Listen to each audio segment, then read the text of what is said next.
क्या आपने कभी आंखें बंद करके भी कोई दृश्य देखा है? क्या आपको कभी किसी आने वाले खतरे का पहले से आभास हुआ है? यह सब संयोग नहीं है। हो सकता है आपकी तीसरी आंख हलचल में हो, एक शक्ति जो हर इंसान के भीतर छुपी है, लेकिन अधिकतर को इसका पता तक नहीं चलता।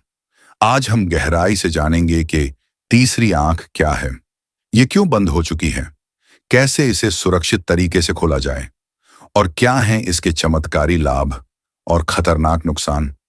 हर इंसान के मस्तिष्क के केंद्र में एक रहस्यमय ग्रंथि होती है, पिनियल ग्लैंड, जिसे योग और सनातन परंपरा में कहा गया है आज्ञा चक्र या तीसरी आंख।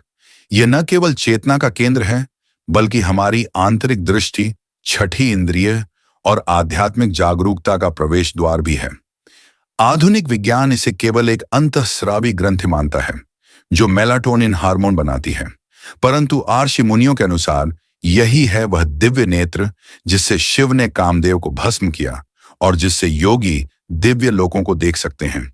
यही वह शक्ति है जिससे आत्मा अपने शरीर और माया से परे जाकर परम सत्य को अनुभव कर सकती है। लेकिन दुखद यह है कि आजकल यह शक्तिशाली नेत्र सुप्त है, बंद है, जड़ हो चुका है। हम अपने भौतिक सुखों, विकर्षणों और अशुद्धियों में इतना उलझ गए हैं कि यह जागृत ही नहीं हो पाता। परंतु अभी भी समय है। यदि आप सही साधना करें, सही अनुशासन अपनाएं, तो यह तीसरी आंख पुनः सक्रिय हो सकती है। इससे आप न केवल अपने भीतर झांक पाएंगे, बल्कि संसार को एक नए दृष्टिकोण से देख पाएंगे। त्रिनेत्रधारी शिव ये केवल प्रतीक नहीं है, बल्कि एक गहरा आध्यात्मिक संकेत है। हिंदू शास्त्रों में तीसरी आंख को कहते हैं आज्ञा चक्र। यह 6 मुख्य चक्रों में से छठा चक्र है और इसका स्थान है दोनों भौहों के बीच, जहां एक अदृश्य शक्ति केंद्र स्थित होता है। शिव पुराण, योग सूत्र और वेदांत ग्रंथों में तीसरी आंख का उल्लेख बार बार हुआ है। इसे कहा गया है दिव्य दृष्टि अंतर्ज्ञान का स्रोत। माया भेदन की शक्ति यह वह नेत्र है जिससे एक योगी संसार के परे जाकर सत्य को देखता है, न कि केवल इंद्रिय गोचर चीजें। शिव ने जब कामदेव का अंत किया तो उन्होंने अपनी तीसरी आंख खोलकर उसे भस्म कर दिया। इसका अर्थ यह है कि जब वासना और इच्छा हमारी साधना में बाधक बनती है, तब तीसरी आंख की आग ही उसे नष्ट करती है। यह शक्ति भीतर से आती है और साधना से जागती है। महर्षि वेदव्यास, पतंजलि और स्वामी विवेकानंद ने भी तीसरी आंख की चर्चा की है। इसे उन्होंने कहा एक ऐसा द्वार जो आत्मा को शरीर से ऊपर उठाकर ब्रह्मांडीय चेतना से जोड़ता है। वैज्ञानिक दृष्टि से देखें तो यह पाइनियल ग्लैंड है, एक मटर के आकार की ग्रंथि जो ब्रेन के बीचों बीच होती है। प्राचीन भारत में इसे दिव्य दृष्टि का केंद्र माना गया है। यौगिक परंपरा में माना जाता है कि जब साधक की चेतना स्थिर होती है और मन नाद पर टिकता है, तब आज्ञा चक्र सक्रिय होता है। इससे उसे अदृश्य जगत, पूर्वाभास, टेलीपैथी और समाधि जैसे अनुभव होते हैं। यही कारण है कि हजारों वर्षों से भारत में साधु संत, तपस्वी और अर्षि इस चक्र को जागृत करने की साधना करते रहे हैं। यह केवल ध्यान का विषय नहीं, बल्कि एक जागृत ऊर्जा प्रणाली है जो जीवन को पूर्ण रूप से रूपांतरित कर सकती है। आज की दुनिया में इंसान का मन बाहर की ओर भागता है। Mobile screen, social media, TV, भौतिक सुख, अति भोजन, अशुद्ध वासनाएं, ये सभी मिलकर हमारी चेतना को स्थूल, भारी और अशुद्ध बना देते हैं। जब तक मन की लहरें चंचल हैं और इंद्रियां विषयों में डूबी हैं, तब तक आज्ञा चक्र सक्रिय नहीं हो सकता। इसके अलावा अनियमित जीवन शैली, रात्रि जागरण, दूषित आहार, मानसिक तनाव और आध्यात्मिक अनुशासन की कमी, यह सब मिलकर तीसरी आंख के ऊर्जा केंद्र को निष्क्रिय कर देते हैं। यह नेत्र भीतर है और हमें सिखाया ही नहीं गया कि भीतर कैसे झांकें। यही कारण है कि अधिकतर लोग इस जीवन में तीसरी आंख के अस्तित्व से भी अनजान रह जाते हैं। जब कोई साधक तीसरी आंख को जगाने में सफल हो जाता है, तो उसके लिए यह संसार पहले जैसा नहीं रहता। उसकी चेतना, दृष्टि और अनुभूति सब कुछ बदल जाता है। आइए समझते हैं इसके मुख्य लाभ। 1. अंतर्दृष्टि, इनर विजन। आप घटनाओं, व्यक्तियों और भावनाओं के पीछे की ऊर्जा और सत्य को देख सकते हैं। झूठ और सच में सहज भेद करने की शक्ति प्राप्त होती है। 2. पूर्वाभास प्रिकॉग्निशन। कुछ साधकों को जागृत तीसरी आंख के माध्यम से भविष्य की झलक मिलने लगती है। यह कर्म क्षेत्र की तरंगों को पकड़ने की क्षमता देती है। 3. सूक्ष्म दृष्टि सटल परसेप्शन। आप ऑरा, नाडिस, चक्रों और ऊर्जाओं को देख और अनुभव कर सकते हैं। कुछ योगियों ने सूक्ष्म लोकों, पितृलोक या देवलोक तक का अनुभव किया है। 4. गहन ध्यान और समाधि।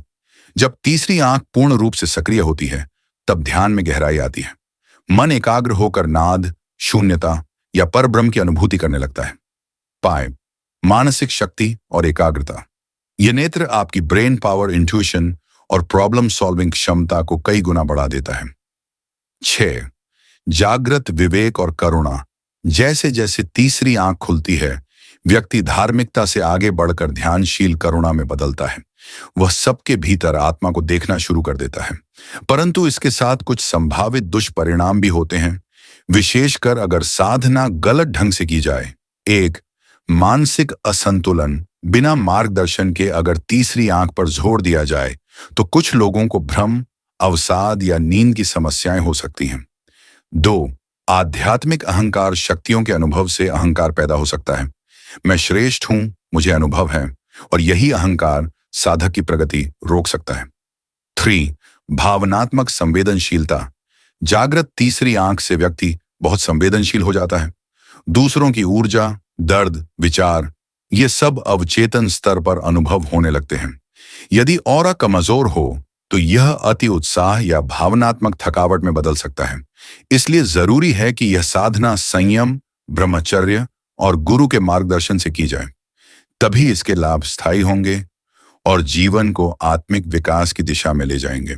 आज्ञा चक्र या तीसरी आंख केवल एक बिंदु नहीं, यह एक ऊर्जा संरचना है जिसमें कई आंतरिक परतें, लेयर्स होती हैं। हर परत एक नए स्तर की चेतना को दर्शाती है। जब तक ये परतें जमी रहती हैं, तब तक यह चक्र निष्क्रिय रहता है। ठीक वैसे ही जैसे बर्फ जमी हो तो नीचे की चीज नहीं दिखती। इन परतों को पिघलाने का सबसे प्रभावशाली तरीका है भगवान नाम का निरंतर जप, जाप। जैसे जैसे हम शुद्ध हृदय से राम, शिव, कृष्ण जैसे एनएम का जाप करते हैं, भीतर ऊर्जा की गर्मी, स्पिरिचुअल हीट उत्पन्न होती है। यह गर्मी मानसिक मल, आत्मा पर चढ़ी हुई इच्छाओं की परतें और सूक्ष्म अहंकार को धीरे धीरे गला देती है। हर परत के पिघलने के साथ साधक को भीतर नया अनुभव, प्रकाश और दृष्टि मिलती है। यही कारण है कि सच्चे साधक घंटों जाप करते हैं, क्योंकि वही है वह अग्नि जो तीसरी आंख को जागृत करती है। जब आप किसी व्यक्ति के पास जाते हैं और बिना कुछ कहे ही आपको अच्छा या अशांत अनुभव होता है, तो वह उनके ऑरा, आभा मंडल की प्रतिक्रिया होती है। ऑरा वह सूक्ष्म ऊर्जा क्षेत्र है जो हमारे शरीर को चारों ओर से घेरे होता है। इसे संस्कृत में कहा गया है तेज प्रभा या सूक्ष्म कंचुकी।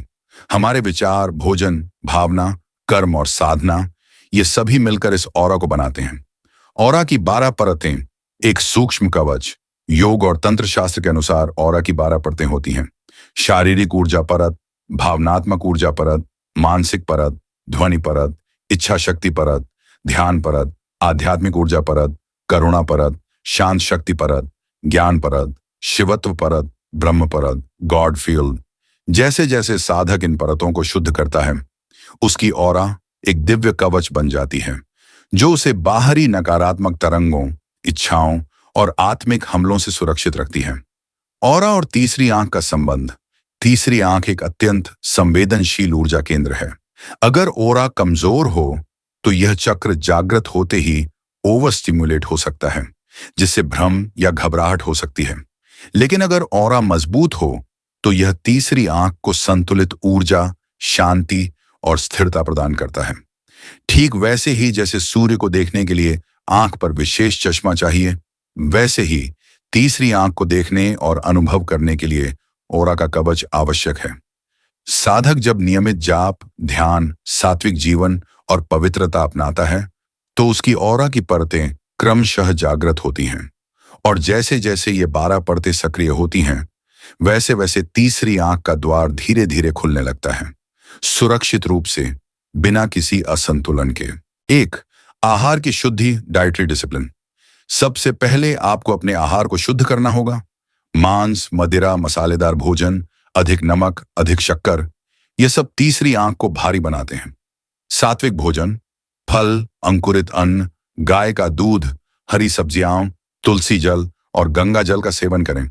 याद रखें, जैसा खाओगे वैसा सोचोगे। 2, ब्रह्म मुहूर्त में जागना, वेकिंग अर्ली इन ब्रह्म मुहूर्ता। सुबह 3:30 से 5 तास के बीच। यह समय देवताओं का काल है। इस समय की हवा, नाद और ऊर्जा सबसे शुद्ध होती है।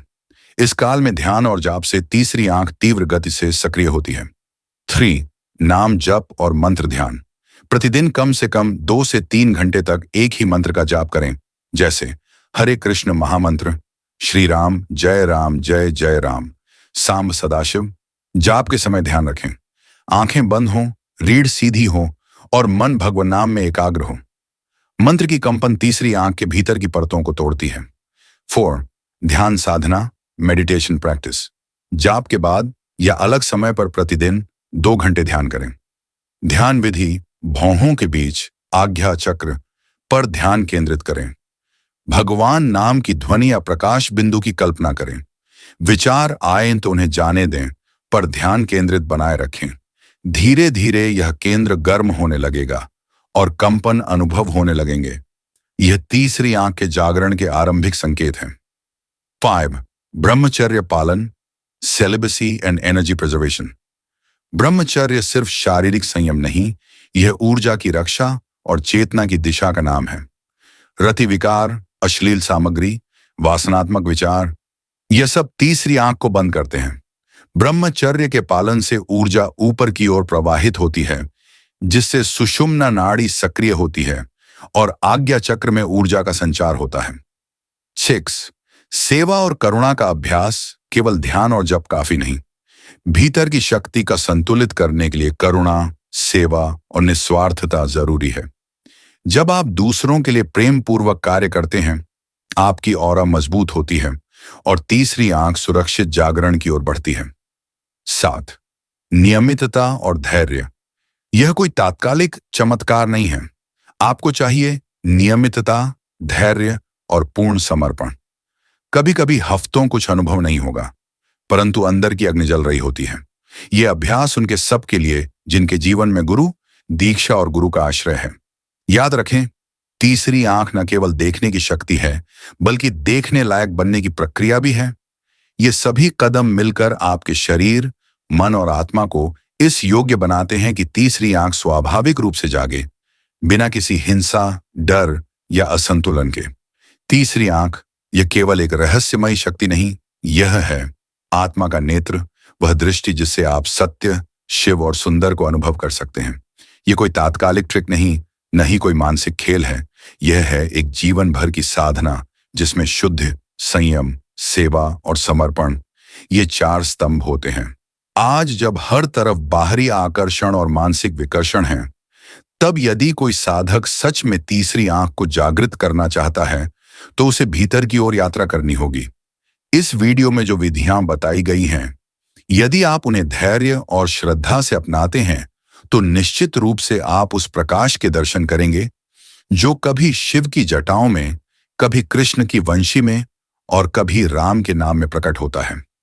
अंत में एक बात याद रखें, तीसरी आंख खोलने से पहले अपने हृदय का द्वार खोलिए, क्योंकि यदि दृष्टि के साथ करुणा न हो, तो वह दृष्टि नहीं, विनाश बन जाती है।